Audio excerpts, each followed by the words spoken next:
এদের মধ্যে কার জানো জনম দুঃখ মিয়া বাবা নাই গো। এমন সময় বাবা হারাইছি,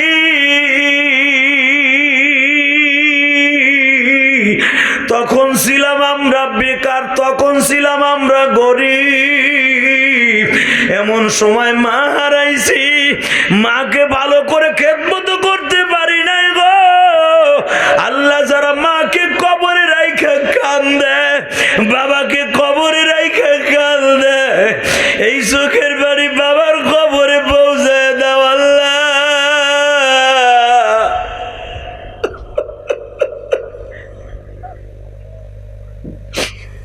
বাবার কবরটা জান্নাতের বাগান বানায় দাও।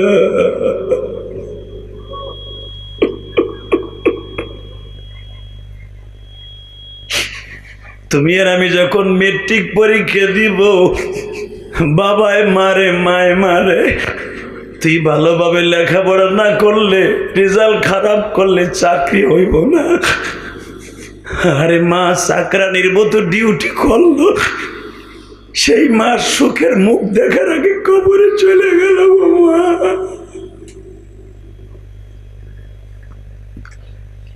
এই যে আমার আলেম ভাইরা পিছনে বয়ে বয়ে কান্দে।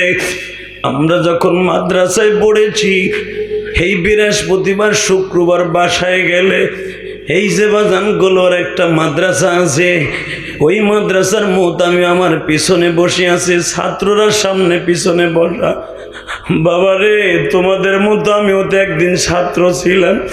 আমার মা আমারে 12 বছর বয়সে বিদায় দিয়ে কবরে চলিয়া গেল। এই যে গত মাসে আমার মাদ্রাসার একটা ছেলে, আমি দেখি বাবা মাদ্রাসা পরীক্ষার বন্ধ দিছি, সবাই বাড়িতে চলে গেছে। ওই ছেলেটা দেখি মাদ্রাসার 2 তলা 3 তলা আমার মসজিদ দিয়ে ঘুরে।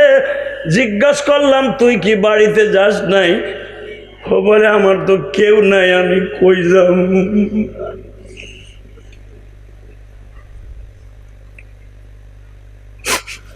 আমি বললাম, মাদ্রাসার বোর্ডিং বন্ধ, তোরে খাইতে দিব কে?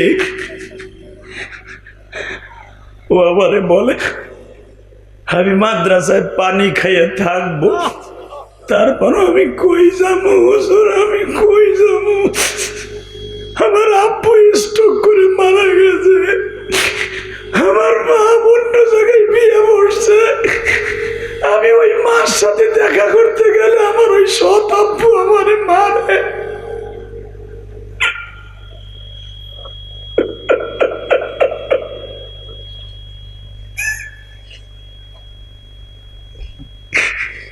আমি বললাম, মাদ্রাসা যতদিন তুই আমার বাসায় খাবি, বাসার থেকে আমার দারোয়ানের খাবার যাবে, তুইও খাবি। হে মানিকগঞ্জের যুবক, আমি তোর 2টা পাও ধরে বলে দিয়ে যাই, যত এতিমখানা মাদ্রাসা আছে, আমার বড় লোক ভাইরা মাঝে মাঝে এতিমখানায় যাইয়া ছাত্রদেরকে ডাইকা বুকে চুমা দিয়ে বইল, বাবা তোমার কি কি লাগবো? একটা জামা কিনে দিও, 1 বস্তা চাউল কিনে দিও, একটা তেল কিনে দিও। তোমার রক্ত পানি করা পয়সার চাউল আর তেল খাইয়া ওই এতিম ছেলেটা কোরআনের হাফেজ যখন হয়ে যাবে, হাফেজের মা বাবাকে যেমনে নুরির টুপি পড়াইব, তোমার মাথায়ও জান্নাতের নুরির টুপি আল্লাহ পড়াইব। আমি যখন মাহফিলে আসতেছিলাম, ওই আল্লাহর বান্দার বাসার থেকে খাবার দাবার শেষ করে, আজ থেকে বাজান 10-12 বছর আগে, প্রায় 15 বছর আগে, শাহী মসজিদ নামের ঢাকা কেরানীগঞ্জ ওই মাদ্রাসার প্রিন্সিপাল আমি ছিলাম। আমার পিছনে নামাজ পড়তো তোমাদের এলাকার বাড়ি। তখন কিন্তু ছেলেটা বাজান রে একজন কর্মচারী হিসাবে কাজ শিখতো। আজকে আমার টাকা দিয়ে কি বলে জানো? হুজুর, আজকে আল্লাহ আমার অনেক টাকার মালিক বানাইছে। আজ থেকে 15 বছর আগে আপনার পিছনে কর্মচারী হিসাবে নামাজ পড়তাম আর আপনারে ভালোবাসতাম। আজকে আপনি আইছেন হুজুর, তখন 1 টাকা দেওয়ার তৌফিক ছিল না। আজকে আপনার মাদ্রাসা মসজিদে আমি টাকা দিয়ে দোয়া চাইলাম। শুধু আমি আপনাদের 2টা পাও ধরে বলবো, আমি আমার মায়ের খেদমত করতে পারি না, কিন্তু আমার মায়ের জান্নাতের জন্য একটা মসজিদ করেছি 4 কোটি টাকা খরচ করে। আলহামদুলিল্লাহ বলতে পারেন না? আমার এই ঘাম ঝরানো পয়সা দিয়ে মসজিদ করেছি। আজকেও যখন জুমার নামাজের পরে লেকাত ভাইয়ের বাসায় খাবার খাইছি, লেকাত ভাইয়ের বাসার থেকে অনেক মা বোন তার সন্তানের হাত দিয়ে আমার মসজিদের টাকা দিয়ে গেছে, হাজার হাজার টাকা। আমার মা যদি জান্নাতে যায়, ওই সমস্ত মহিলা জান্নাতে যাবে, লেকাতের বিবিও জান্নাতে যাবে, লেকাতও যাবে, কারণ আমার মসজিদের ভিতরে তাদের অংশগ্রহণ করা আছে টাকা দিয়া।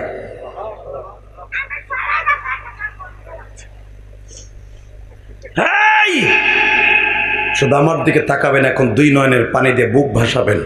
কে বলেছে আপনার গুনাহ মাফ হবে না? আমি গ্যারান্টি দিয়ে গেলাম আজকের গুনাহ আপনার মাফ হয়ে যাবে।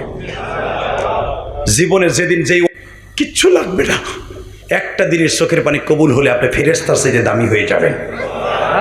এখন শুধু বয়ে বয়ে কানবেন। এক নাম্বার, নবী গো আমার সময় নাই, আমার চোখের সামনে জান্নাতের ডালা সাজানো হচ্ছে। আবার কষ্ট হয়ে গেছে, মুনাজাত করে দেই। 9:15 স্টেজে উঠছে, এখন প্রায় 11টা বাজে, অতএব 1.25 ঘন্টা হয়ে গেছে। আর বেশি সময় নষ্ট না করে আপনাকে ফজর নামাজের সিস্টেম করে দিয়ে বিদায় নিয়ে যাই। আহেন মুনাজাত করি। হ্যাঁ, আওয়াজ হবে? আবু বকরের মতো কপাল আমাদের হোক, ফিলিস্তিনির মতো। রাজি আছেন না? রাজি আছেন না? এই আবু বকর বলতেছে, নবী গো আমার সময় নাই, আমায় দেখতেছে এই চোখ দিয়া, আমার চোখের সামনে জান্নাতের ডালা সাজানো হচ্ছে। আমার জান্নাতের অমুনিরা গোসল দিয়ে জান্নাতে ঢুকাই দিবে। এই জন্য আমার নবী বলছে, যারা শহীদ হয়ে যাবে দেশ রক্ষা করার জন্য, তাদের গোসল দেওয়া জায়েজ নাই, কারণ তাদেরকে গোসল দেবে আমার আল্লাহ জান্নাতে নিয়া। আরো জোরে, আরো জোরে, আরো জোরে, আরো জোরে। নবী আমার বলে, সাদাক্তা ইয়া আব্দি, সাদাক্তা ইয়া আল্লাহ, সাদাক্তা আশহাদু আল্লা ইলাহা ইল্লাল্লাহ। আল্লাহ সাক্ষ্য দিচ্ছি তুমি এক। আমার আবু বকর কি বলতেছে? জান্নাতের বালা সাজাইতেছে। কয় হ্যাঁ। একটু পরে বলে, হুজুর আমার মনে একটা আশা ছিল, এখন আওয়াজ দিবা। আমার এই ঠোঁট, রক্তমাখা ঠোঁটের মধ্যে আপনি ঠোঁট লাগাইছেন, আমার জীবনে আর কোনো আশা নাই। হুজুর আপনার জামাটা লাল করছে আমার বডির রক্তে, আবারে বাপ করে দিয়েন। হুজুর যাইবার আগে একটা কথা বলে যাই, কি আপনি তো দেখছিলেন আমার 7 বছরে ওবাদা ছিল না? হ্যাঁ, ও বারবার বলছিল আব্বা যুদ্ধের থেকে আমার লেগে মজা লই আইও। আমি তো চলে যাইতেছি, জান্নাতের ডালা সাজানো হচ্ছে, আমার ওবাদারে আপনি একটু বাবার আদর দিয়ে বড় কইরেন। ফিলিস্তিনে যে বাচ্চাগুলা বাবা হারাইতেছে বোমার আঘাতে, এই বাচ্চাগুলার কে বাবার আদর দিবে বলেন তো বাবা?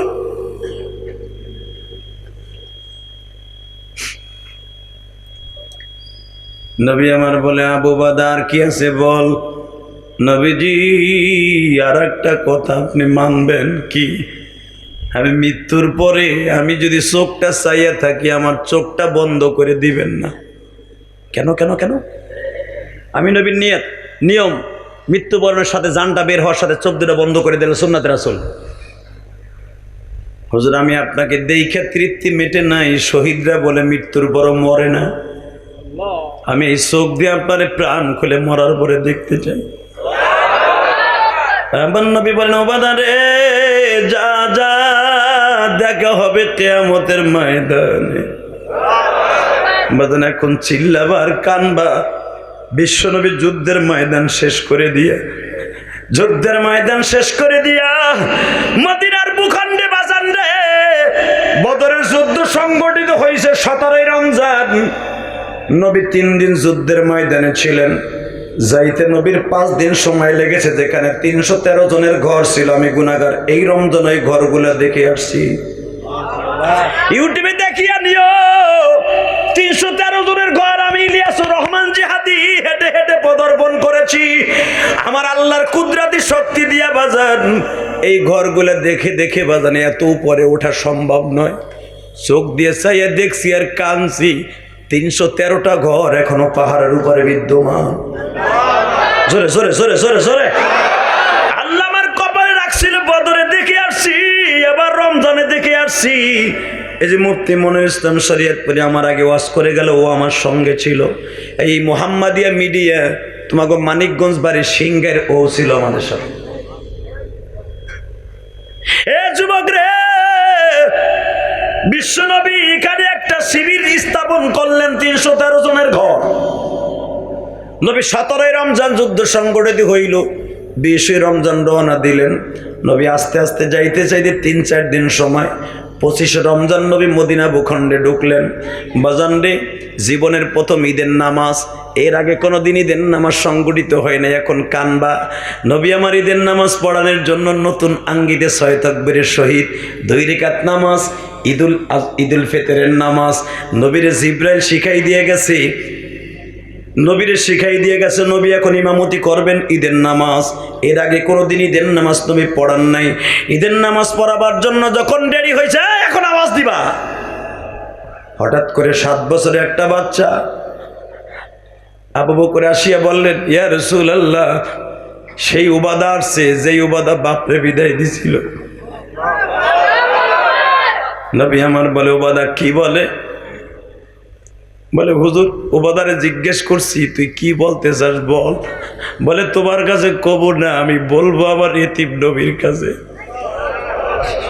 আমার নবী ঈদের নামাজ বন্ধ করে দিলেন। আপনারা জানেন গো বাবা, ঈদের নামাজ বন্ধ করে দিয়ে উবাদারে ডাক দিয়া বুকি নিয়ে বলো, উবাদারে বল বাবা, বল তোর মনে কি দুঃখ। উবাদা বলে, মোহাব্বত রে, আমি কি অন্যায় করছি? আমার বাবারে কেন আপনি বদরে রাইখা আসছেন? এই মদিনার প্রত্যেকটা ঘরে ঘরে ঈদের আনন্দ চলছে, বাচ্চাদের মার্কেটিং হয়েছে, আমি উবাদারে কেউ একটা পাঞ্জাবি কিনে দেয় না, আমার কেউ একটা স্যান্ডেল কিনে দেয় না।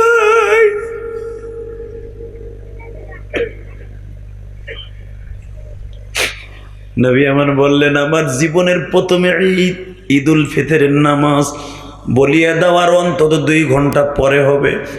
উবাদার চোখের পানি না মুছা পর্যন্ত আমি নবী কোনোদিন ঈদের ইমামতি করব না। যুবক ভাইরে, তোমার আমার সমাজে কত এতিম আছে, এতিমদের মনের দুঃখ তোমরা বুঝিয়া সলিউশন দিলা না। এতিম নবীর সামনে কেমনে দাঁড়াইবা একবার বুঝা লইছনি।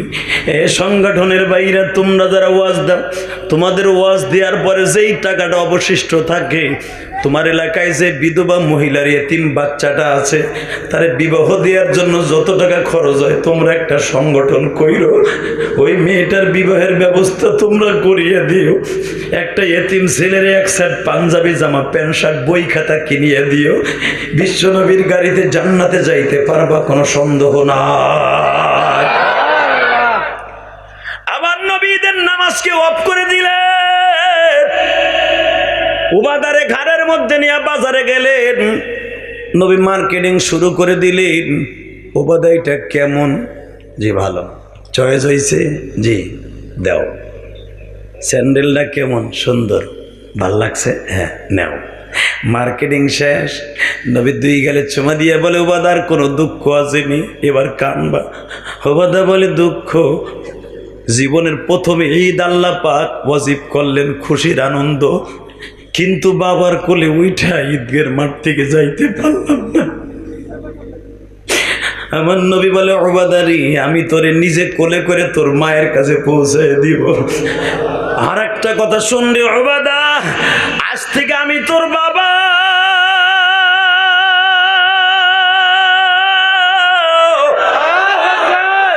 মা আয়েশা হলো তোর মা, তোর মা আয়েশা হলো মা, আমার আয়েশা হলো তোর মা, আমার ফাতেমা তোর বোন, আমার সব বিবিগুলো তোর মা।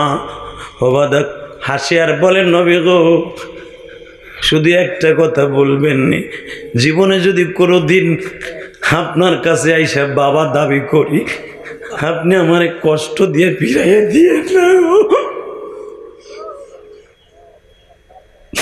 সেই কথা আল্লাহ করে বলে, ওয়ালা তাজআল ইয়াদাকা মাগলুলাতান ইলা উনুকিকা ওয়ালা তাবসুতহা কুল্লাল বাসতি ফাতাকউদা মালুমান মাহসুরা। নবী কোনদিন কোন এতিমরা যদি আপনার কাছে আইসা কোন জিনিস চায় গো নবী, খালি হাতে ফিরাই দিয়েন না। আবার মুখটা একবারে খুলে দিয়েন না, যেন সব টাকা আপনার শেষ হয়ে যায়। যুবক ভাইর আমি আপনাদের দুইটা পাও ধরে বলে দিয়ে যাই, নবী আমার উবাদারে মাঝে মাঝে পাশে বসে বলতেন, উবাদারে আমারে বাপ বলস তোর কি তৃপ্তি মেটে না? উবাদা বলে, নবী গো আমার একটা অভ্যাস ছিল, আমি ঘুমানোর সময় আমার বাবার পিঠের উপর দিয়ে পাও না দিলে আমার ঘুম আসতো না। এই যে 1.5 বছর হয়ে গেল আমি আর আমার বাবার পেটের উপর দিয়ে পাও দিতে পারি না। আমার নবী বলে, ও বাজারে তুই আয়, তুই আমার বুকে শো, তোর পাওটা আমার পেটের উপর দিয়ে উঠে দেবে, তবু তোর বাবার আদরটা একটু আমার কাছ থেকে নে। উবাদা বলে, না গো নবী না, পৃথিবীর এমন কোন মানুষ জন্ম নেয় নাই গো আমার নবীর গার উপর দিয়ে পা উঠে দিতে পারে। আমি আমার পা উঠে দিব কেন? যদি আপনার শরীরে একটা কাটা ফুটে আমার এই জিহ্বা দিয়ে চাটিয়ে চাটিয়ে বাইর করে দিব গো নবী।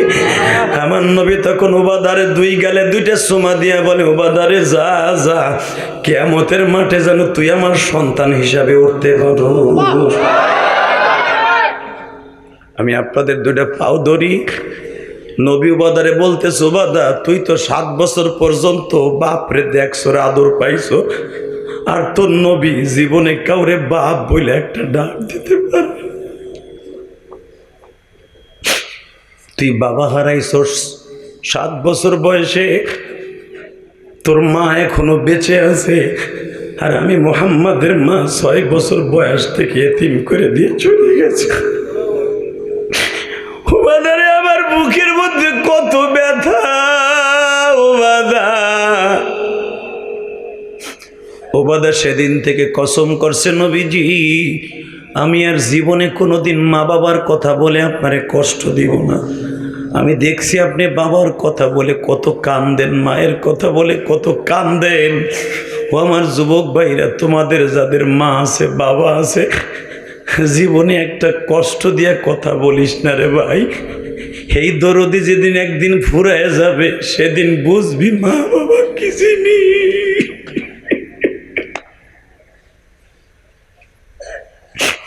এই যে কয়েকদিন আগে আমার গ্রামের বাড়িতে মাহফিল করছি, প্রচণ্ড বৃষ্টি নামছে, তোমরা ওয়াজটা ইউটিউবে দেখছো, ছাতি ফুটায় হাজার হাজার মানুষ আমার ওয়াজ শুনছে। ওই ওয়াজের ভিতরে আমার বাবাও আমার পিছনে বসেছিল। আলহামদুলিল্লাহ বললা না? আমার বাবা আছে, আমার মা নাই। আমার বাবা পিছনে বসে বসে ওয়াজ শুনে কান্দে, আর জনগণ বৃষ্টির মধ্যে আমার পোলার ওয়াজ শুনে দেখে আমার আব্বা মনে মনে আমার লেগে দোয়া করে যে আমার সাথে কত বড় লেগে গোপালগঞ্জ এই থানার মধ্যে আছে, আর আমার পোলা হাজার হাজার মানুষ হ্যার প্রেমে এতই আসক্ত যে বৃষ্টির ভিতরে উপেক্ষা করে একটা যুবক যায় না, ছাটি নিয়ে বয়ে গেছে। আমার এলাকার পোলা পান, তাহলে বুঝো আমার এলাকা কত ভক্ত। খালি তো তোমরা মানিকগঞ্জের পোলা ভক্ত তা না, আমার গ্রামের পোলারা তোমাদের সাথে বেশি ভক্ত। ওরা যদি শোনে আমার ডেঙ্গু হয়েছিল, দেখেন না আপনারা ফেসবুকে, আমার এলাকায় ইটালির ছেলেরা যারা ইটালি থাকে আমার নামে তারা খাসি কোরবানি দিছে। আল্লাহ আমার এলাকার রক্ত তুমি ওর হায়াত ভিক্ষা দেওয়ার জানে কিছু না হয়। কি মনে করলেন আপনি? আমার আব্বাকে যখন ওয়াজ শেষ করে এই বৃষ্টির মধ্যে গাড়ি দিয়ে উঠাইয়া নামাই দিচ্ছে, আব্বা এখন বাইতে যান, আমি ঢাকা যাই, কালকে জুমার দিন। দেখো বাপ কারে কয়। আমার আব্বা কি কয় জানো গাড়িতে নামার সময়? খবরদার, রাস্তাঘাট পিছল হয়ে গেছে, পদ্মা সেতুর আগে রাস্তা অনেক পিছল, গাড়ি সাবধানে চালায় যেতে বলবা ড্রাইভারকে। আমি সারা রাত বয়ে থাকবো, তুমি ঢাকা পৌঁছবার আগ পর্যন্ত আমি ঘুমাবো না। তুমি ঢাকায় বসে আমারে ফোন দিবার তলে বিছানায় যাই বালিশ মাথায় দিয়ে ঘুমাবো। যুবক ভাইরা আমি বললাম, আব্বা আপনি নিরিবিলি রিল্যাক্সে যে ঘুমান। বলে, না গো বাবা না, তুমিও তো বাবা হইছো, তুমি বুঝবা না, তুমি আমার কাছে কি হীরার টুকরা। তোমার কারণে এলাকায় কত যুবক আমারে সালাম দেয় যে হাদি সাহেবের আব্বা আইছে, কত শিল্পপতির পোলা সালাম দেয় রে। দোকানদারের কাছে দোকানের সামনে দাঁড়াইলে সবার আগে আমারে সদাই দেয় যে হাদি সাহেবের আব্বা আইছে। আমারে কেউ চিনত না যদি তোমারে আল্লাহ আমার ঔরাসে না দিত। যুবক ভাই, আমি তোর পাও দুইটা ধরছি রে। আমার বাবা আমারে ঢাকা পৌঁছায় দিয়ে রাত 2টার সময় আমি ফোন দিছি, আব্বা বলে আমি এখনো ঘুমাই নাই, বৃষ্টির মধ্যে বয়ে রয়েছি, তুমি কি ঢাকায় পৌঁছাইছো? আব্বা এখন গাড়ি গ্যারেজ করে সবে মাত্র বিছানায় ঢুকছি। আব্বা কয় এখন আমার মনে শান্তি আসবে, এখন আমি বিছানায়